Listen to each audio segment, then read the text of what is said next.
funding does not necessarily translate always to people or right people. You can throw money at the problem, but the problem is not going to get solved just because you throw money at it.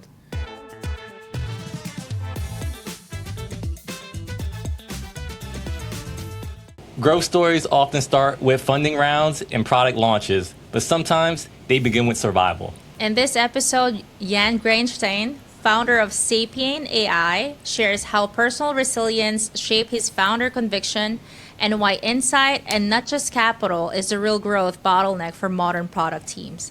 Thanks, Jan, for joining us. Thanks for having me. Welcome to Ascend, Stories of Scale. I'm Angelique. And I'm DJ, subbing for Tracy. Jan's journey isn't conventional. Jan, how did instability shape your risk tolerance as a founder? Maybe we can start with that. I think it gets you to a lot higher risk tolerance, essentially.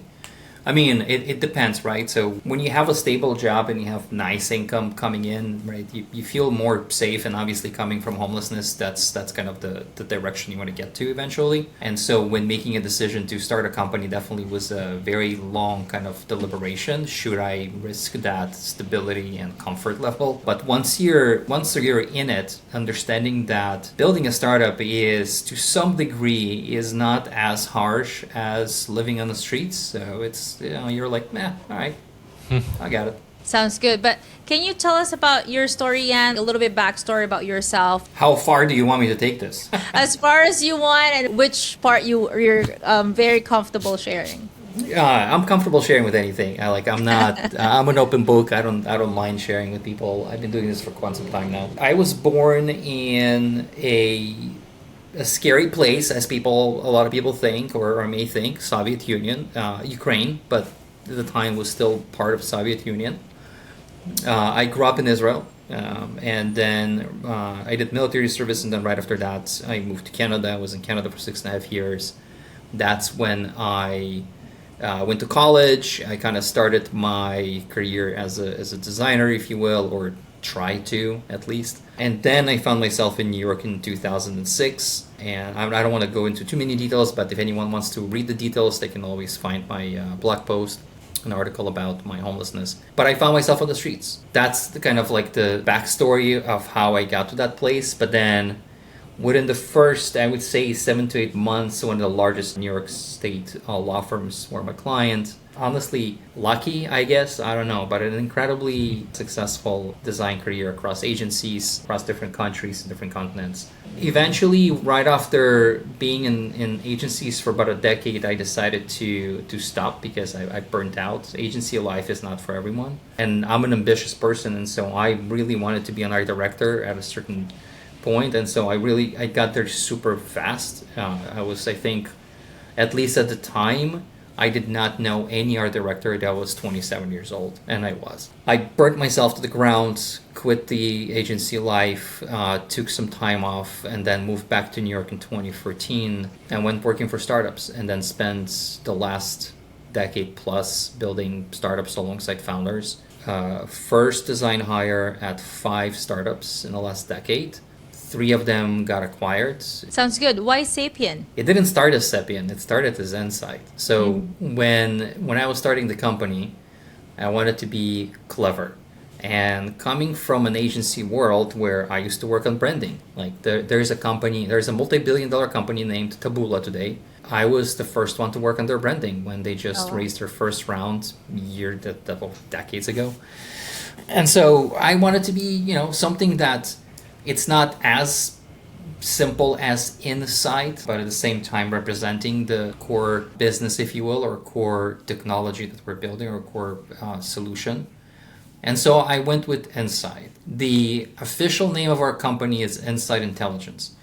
Now, what we realized when we launched the first MVP and people started using it, what we realized, the name had a problem. The problem was autocorrect. Autocorrect would always correct it either to Insight or Night. We had a lot of quote-unquote missed opportunities where people were trying to find us because people don't type in domains anymore. People go to Google and they just search for things. When you get autocorrected, then you realize that, okay, I need to do something about it. And also, people misunderstood the name. was difficult for them to pronounce because of the missing I. I would say mid 25, when we realized this problem, we went on a rebranding and renaming journey where we explored slightly over 1,200 different names for what we're building. And eventually we landed on Cepien for several reasons. One is the fact that it represents the mix of human and artificial intelligence, because Homo sapiens essentially represents the wisdom, the thought process, the fact that we're human, we can think for ourselves. And so the next evolution of what we consider of intelligence is some sort of a mixture between human know-how and artificial intelligence. So the logo that you see on my hat here, the little thing that is coming out, that's what we kind of see as a breakthrough of the next generation or next level of intelligence. So that's why Cepien. That's really inspiring. And going back to just some of your journey, you lived through a lot of uncertainty, moving a lot. How did that change how you approach product decisions?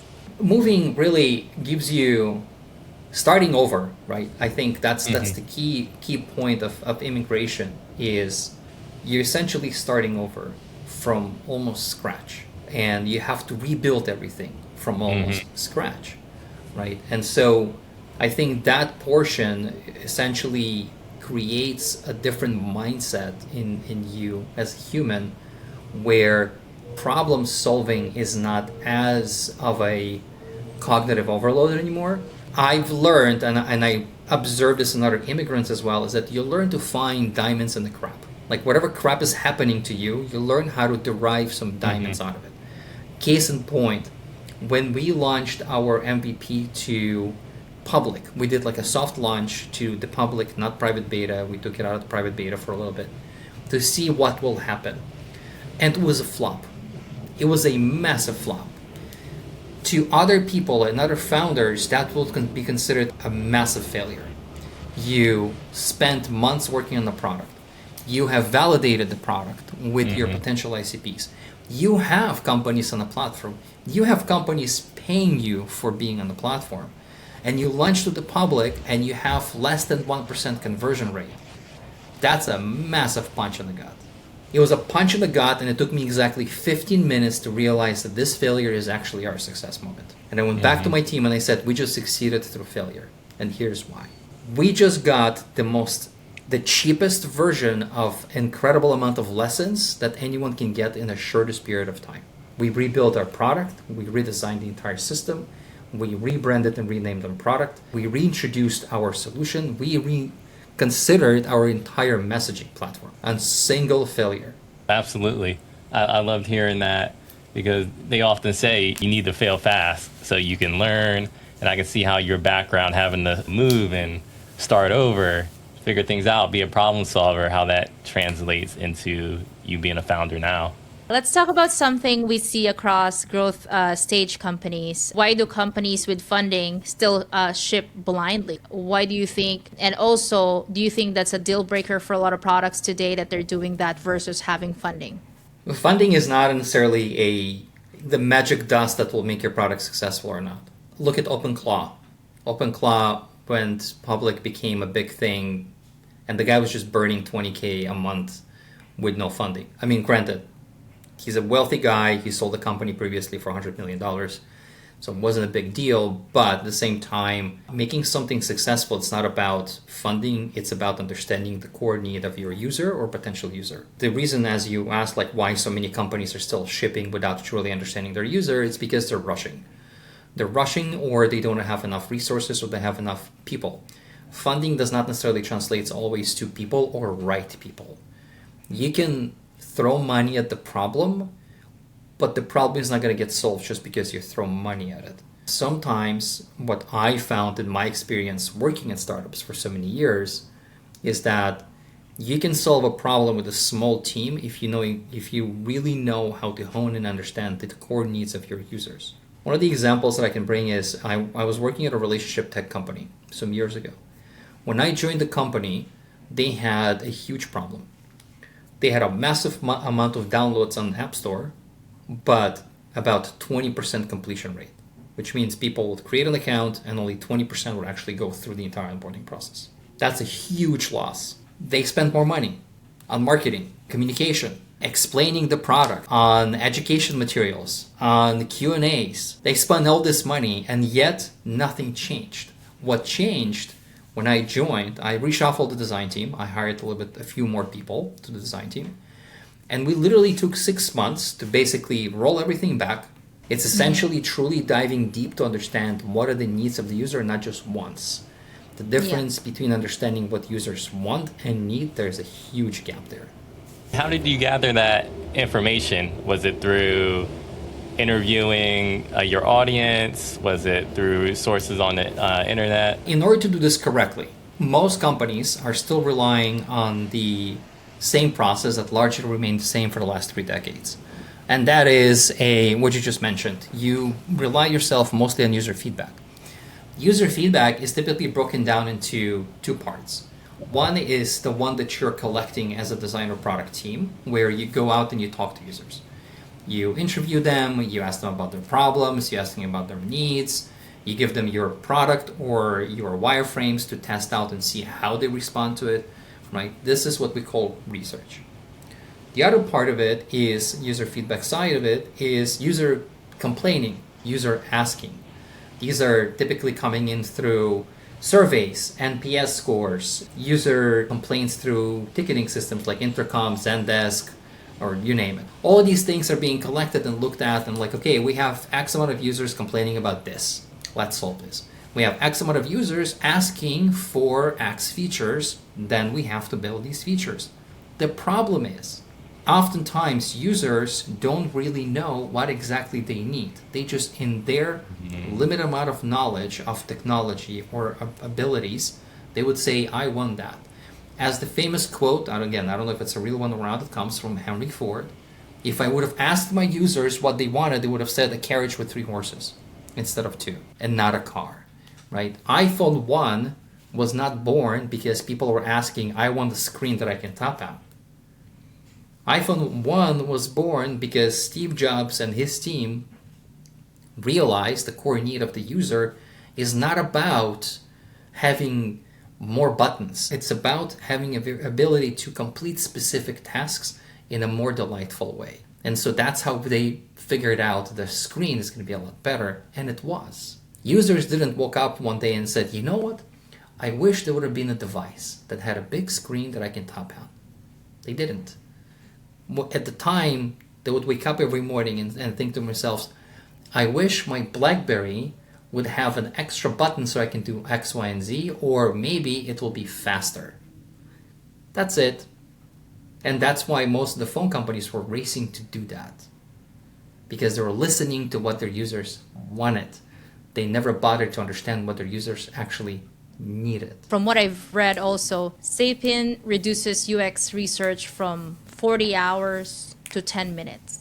I mean, that's not incremental, that's exceptional. How does that faster insight change iteration cycles? You bring it like 10x basically. We don't replace the actual research. There are some companies out there that are trying to build AI that will go and conduct user interviews and things like that for you. I am still very skeptical of how accurate it will be, because one of the things that I've learned building AI before ChatGPT even became a thing is that AI, even in today's development and its level, still does not know how to read between the lines. A good UX researcher knows how to read between the lines. It's not about what people tell you in the interview, it's about what they don't tell you in the interview. That's the biggest point that makes a research successful or not. What we automate the entire post-research synthesis process. So typically, the way this process works is, I'm a researcher, let's say I'm a UX researcher, and I need to understand something. And so what I do typically, I would go and look at our Intercom. Maybe I'll go and look at our Zendesk.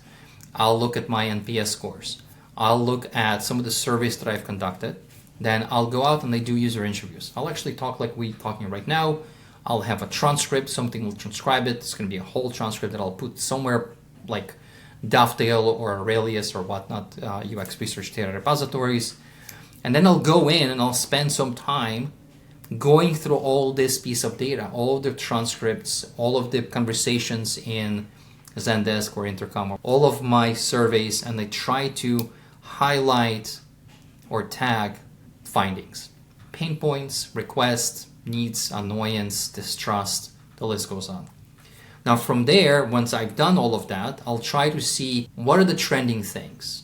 Like if you're working in Dovetail, for instance, you can put it in charts and it will show you how many pain points you discovered and whatnot, right? From there, you start collecting other pieces of data like behavioral analytics or whatnot and try to see how this collides together. You try to find the trends.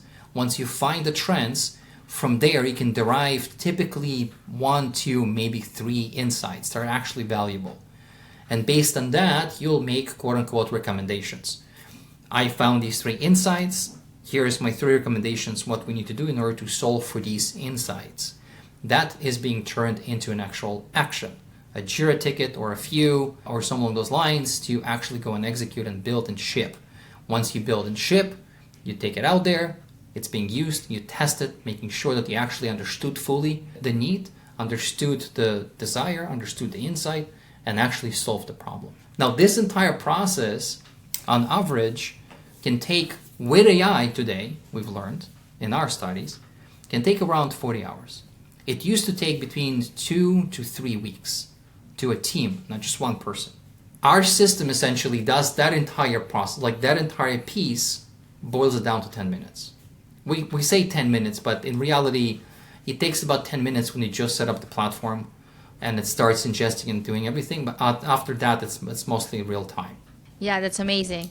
Great, and thanks for helping us understand the product a little bit more. You also mentioned this during intro call, Jan, that you will be launching this Q1 in terms of removing sort of blockers for people to test out your product. Why remove the onboarding friction entirely? What are you seeing there in the market right now that you felt like you have to ship this to help them and remove that barrier? Every product in our quote-unquote category, they're all still acting like 2022 SaaS environment. You go to their platform, you go to their website, you look at their promise, you look at some of the messaging, you maybe look at some pictures of their product, maybe a video or whatnot. And then you do either you sign up for a free trial and you try the product, or you book a demo. And somebody like myself will get on the call with you, walk you through the product, show you how it does things, show you how to set it up, and so forth. What we decided to do, we wanted to change this narrative. We wanted to change how people experience these type of products, especially ours. And so what we changed there is we have made our product so easy and simple that you don't need to get on the call with anyone to understand how to use it. Mm-hmm. The playground, as we call it, playground that we decided to put out there, we just want people to experience what it looks like to have AI turn your data into an actual, actionable, and valuable tagged user issues and insights and recommendations. Now, obviously, it's limited. We don't have endless pockets to fund all of this, right? But we have a little bit, so we can do that. The playground will not even require you to create an account. You don't need to create an account. So you can just literally go in there and start using the product. You're starting to use what we call a mini agent. So our entire platform is a lot more robust than what we put out there for free for people. Now, that one single piece will allow you to just see how easy it is to turn your mass amount of data. And again, we're still limiting that. You won't be able to upload a data CSV file long more than, I think, 5 or 10 megabytes per session. We will not give you all of your user issues, so all of your insights, because again, we're limiting because it's our burn. We're paying for all the APIs, for all the data processing, all the AI tokens, like we're paying for that for people to experience, right? And so, but within minutes of you interacting with it, and it's designed in such a way that it will guide you through the process. You don't need to fully understand what to do there because it will keep asking you questions And while you're answering the questions, it builds its confidence scoring. Then it will ask you for the data. It will ask you for your ICP document. It will present you product and business goals for you to select which goals you have. Based on your unique goals, it will present you your insights. And you can just literally see what will be the impact on your business goals, what will be the impact on your product goals, what will be the impact on your usability goals with a specific insight. Free of charge, no account necessary. Just go ahead, give it a try.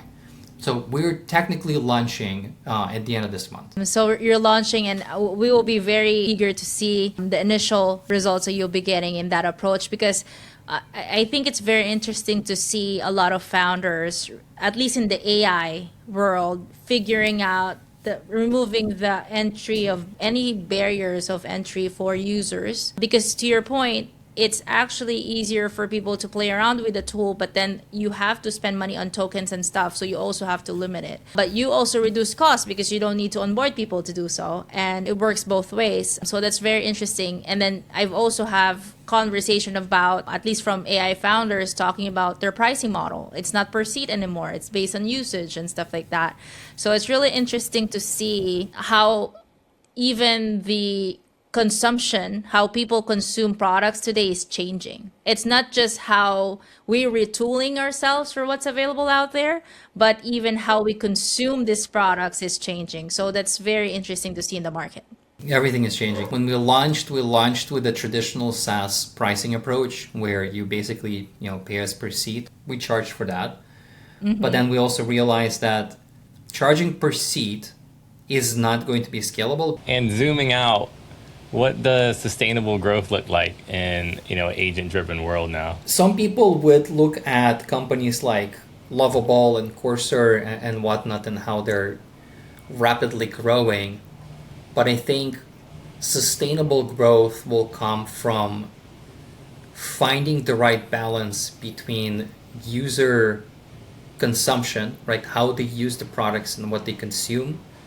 Your pricing model, how much you charge, so it's not too much and it's still giving you quite a bit of profit. The balance of tech. And I think what a lot of companies are starting to realize that in order to create this balance, you're probably going to have to go the route of in-housing your own LLMs. We're doing that. Like we have our own LLM that we're training. And I think we'll see a lot more of companies doing that, especially on the larger size companies.